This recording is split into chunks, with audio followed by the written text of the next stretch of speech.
friends, and welcome back to my channel. So today we're going to be working on doing some wine dyed paper for our journal series that we're working on, the cookbook journal series, and we're going to be dyeing some of this paper with red wine. I've never done it before, so we will see how it goes.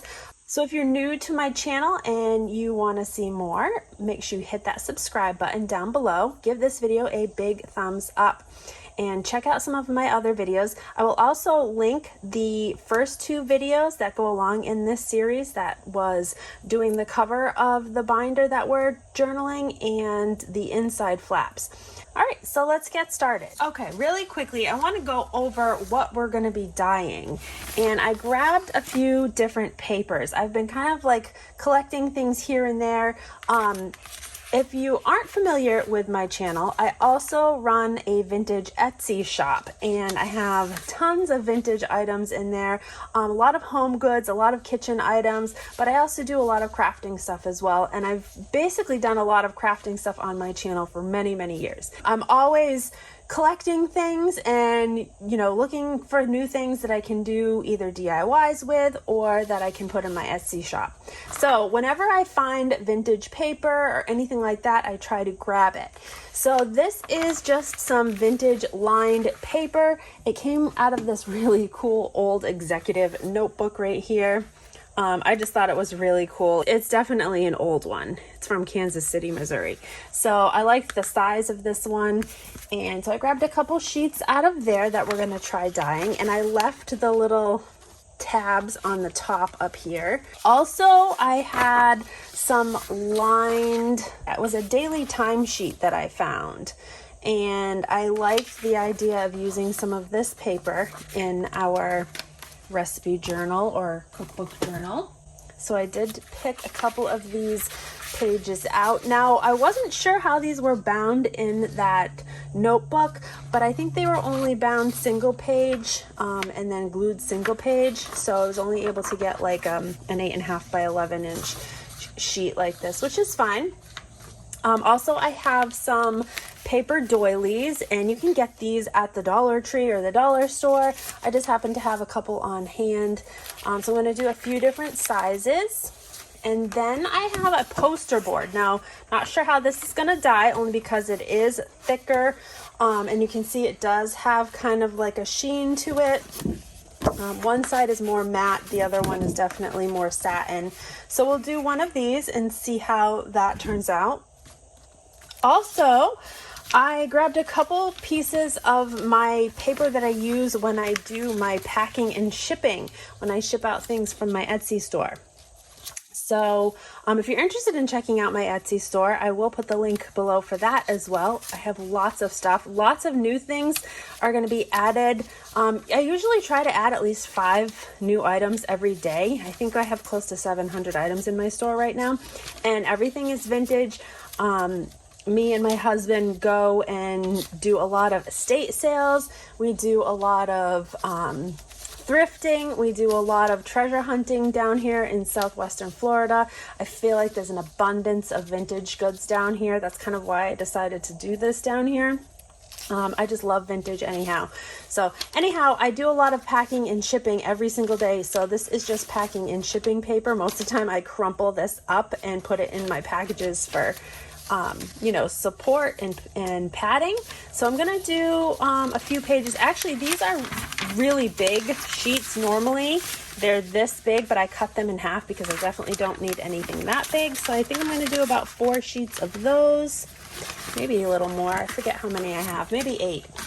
And then also I have this cookbook here, Heart of the Home cookbook. I think it's a 1988. Well, it's dated 88. It might be older than that. But this cookbook has some really cool pages in here of recipes. I really like that kind of folky kind of look to this cookbook, and I found this out thrifting. So I've used a few pages out of it already, and these are bound in large sheets like this. So I did pick just a few out that we're going to try wine staining or wine dyeing.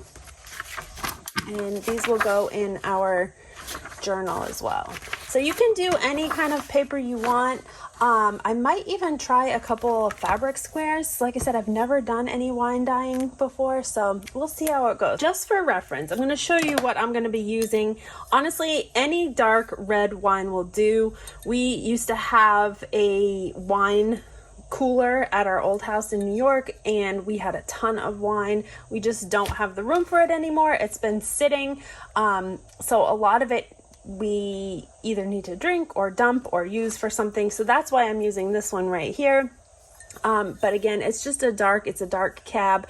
So we will see how this one turns out. I'm assuming that different wines will color the paper differently. So yeah, we're just gonna pop this and dump it into my large utility sink. I'm out at my utility sink. I know this isn't gonna fill a whole bunch, but I just wanna make sure my drain is locked. Let's just test a little bit of it. Put a little bit of water, just make sure it's not going down. I don't want my wine going down the drain. Okay, it's good. All right, so I'm just gonna dump my wine and do a little bit in here, about half the bottle probably to start. And I'm gonna put my thicker pages, like my cardstock, my poster board, I'm gonna put in the wine first at the bottom. Right.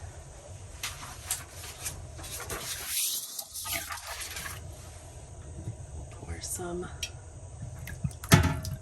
more on top.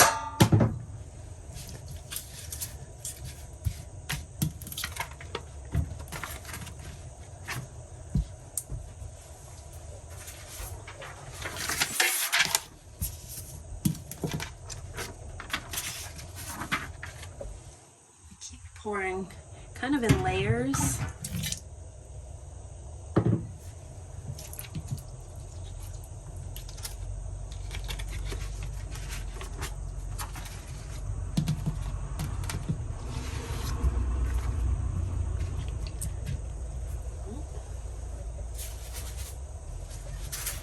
Got my doilies. Now, I've heard that if you want a deeper, richer color, you can add like a tablespoon or two of baking soda to the wine, and it will make your color like a deeper red. I want like I don't want a super deep red. I want more of like a pinky burgundy color. Let's put these book pages in. Curious as to how these will turn out.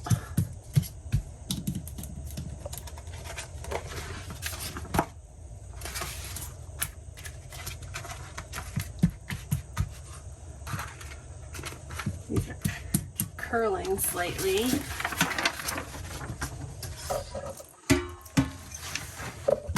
The wine smells good.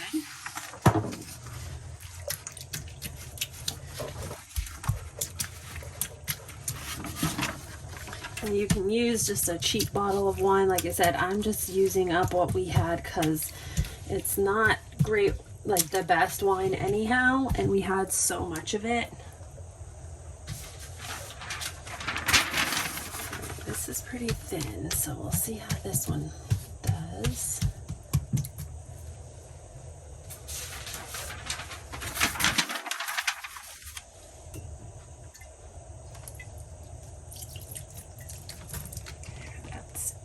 That's it. Wine. We can probably get a couple more pages out of this.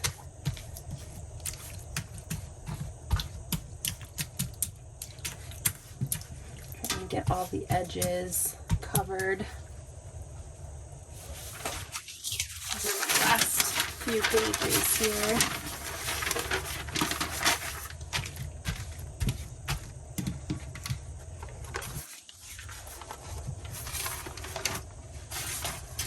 Like it's saturating pretty nicely. All right, so we're gonna just let this sit. I'm gonna let it sit for probably 20 minutes or so, and then I'll come and check on it. Okay, so I came in the house, and while I'm waiting for my paper to sit in the dye, I was looking through some supplies, and I have some of this like thick, fluffy, chunky yarn, white yarn. I'm gonna try to dye some of this in the wine as well. Not a whole lot, because I don't need a whole lot, but I'm gonna do maybe a couple yards of it just to see how it turns out. Because who knows, maybe we can use this in our crafting somewhere down the line. All right. So yeah, I'm just gonna take a little bit of it and throw it right in with the paper. Well, I took my paper out of the wine bath, and I have it in a pan right here. It's all layered up. It looks really good. So I set my oven to 225, and we're gonna oven dry these. I think most of them we're going to try to oven dry. I think I'm going to like the way these look dried in the oven as opposed to air drying. I've seen pictures of both. Actually, look at this side. How beautiful is that color on that side? All right, I'm going to do that one on there. I think you can layer these up on your cookie sheets or baking sheets, but I'm not sure. So we're just going to see how it goes. These ones, I hope they don't, we're not baking these, so I hope they don't stick, but I don't think they would. All right, we're just gonna layer some of these up, and then I'm gonna put them in the oven to dry for, I don't know, we'll experiment. I'm gonna do like a half an hour and see what happens, and then we'll check it, and then I'll look another half an hour, and we'll just kind of keep checking every half hour. So my paper is drying very quickly, about 10 to 15 minutes. I'm just checking on it very frequently. I just changed a new batch over. These are some that are already dried that I pulled out, and I love this. This one had a doily on top of it, and you can see it made the imprint of the doily right on the paper. I loved that. I think it's so pretty. So yeah, I'm just kind of laying these out here it's when they're dry on my desk, and just continually drying the other papers that I have. So check out this beautiful wine dyed paper. Most of it is all dried. I have one more batch drying in the oven right now as we speak. It's mostly the envelopes, but I love how it turned out. Look at these. Like the color, I feel like the color on my camera isn't even doing these justice. If you put these up against a white background, here we go. Even still, it's looking more brown in this, to me, it looks more brown, whereas actually in real life, it's this beautiful kind of blush, hints of purple, just really beautiful color. Look at this yarn that I dyed. Again, just so pretty, almost like soft lavender with hints of burgundy. Not at all the color that I thought it was going to turn out. I thought this was going to be much more pink. It's definitely more on the lavender side. I'm actually pleasantly surprised about. Look at this, what happened on this specific envelope. How the dye pulled from the bottom of the envelope, and then the top didn't pull as much dye from the wine.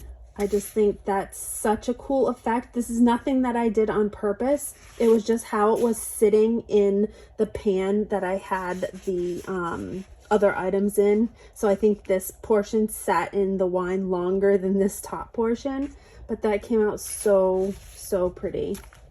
And then just all the different variations in this color. I thought this was a cool effect actually that happened.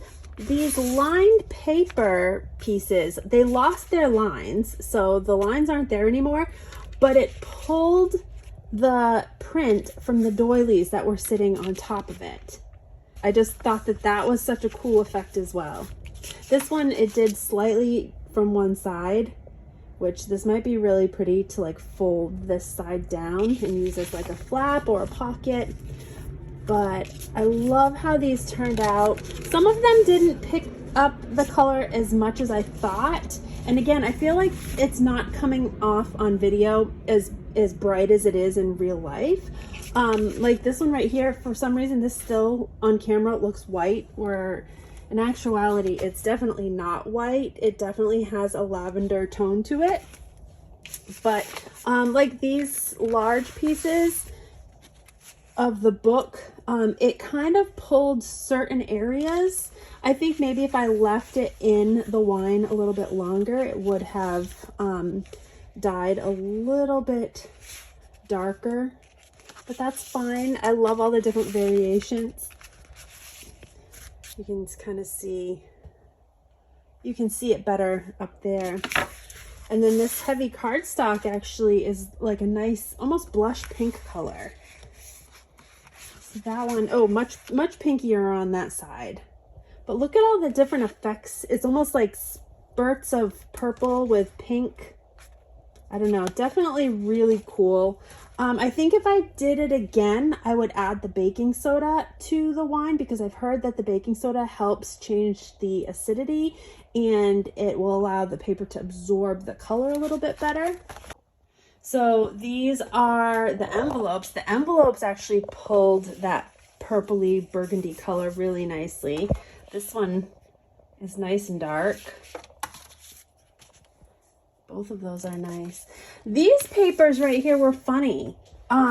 These were the papers that I use for my wrapping and shipping, and they didn't pull color at all, really. Very, very lightly in certain spots it did, but it almost turned it kind of like a green color, whereas before it was kind of like more of a beige. Now it has like hints of green. And again, I don't know if you're going to be able to tell. It's like a hard color to tell on camera. You can definitely really see that like lavender, deep berry color in these, which is really nice. They're not quite dry yet, but I like how those turned out. I didn't want to waste the last little bit of wine that I had in here, so I cut up a vintage tablecloth that had this beautiful lace. This tablecloth I got from the Goodwill bins. It had full of stains on it. It was in really rough shape, but the lace was so beautiful on it, and it's definitely a vintage piece that I wanted to try to do something with it. So I just cut some pieces off of the tablecloth that were salvageable, and I threw these in the wine, and it came out this beautiful pink color. So I'm just gonna let these sit in here for a little while and soak in the wine as much as possible, and then I'll hang these up. But again, this whole process was pretty simple, and I think everything turned out really nice. So the last thing I am going to do is I stacked all of my papers up. I'm going to take this heavy book and place it on top of all my papers just to flatten them all out. And I'm going to let that sit there for a good portion of the day, maybe even till tomorrow. So that is it. I hope you guys enjoyed this video. Make sure you give it a big thumbs up. Subscribe to my channel and stick around for more videos to come. If you haven't yet watched the first couple videos in this journal binder series, make sure you go check them out, because I am going to be continuing the series throughout the rest of this month, and we'll be doing little bits and pieces of this cookbook journal. And so follow along. I also have supplies in my Etsy shop. I will list the Etsy shop link below as well, so you can check out that. I do also have vintage cookbooks. I have sticker sheets. I have fabric kits. I have lots of fun things in there as well. So have a great day, and we will see you again real soon. Take care.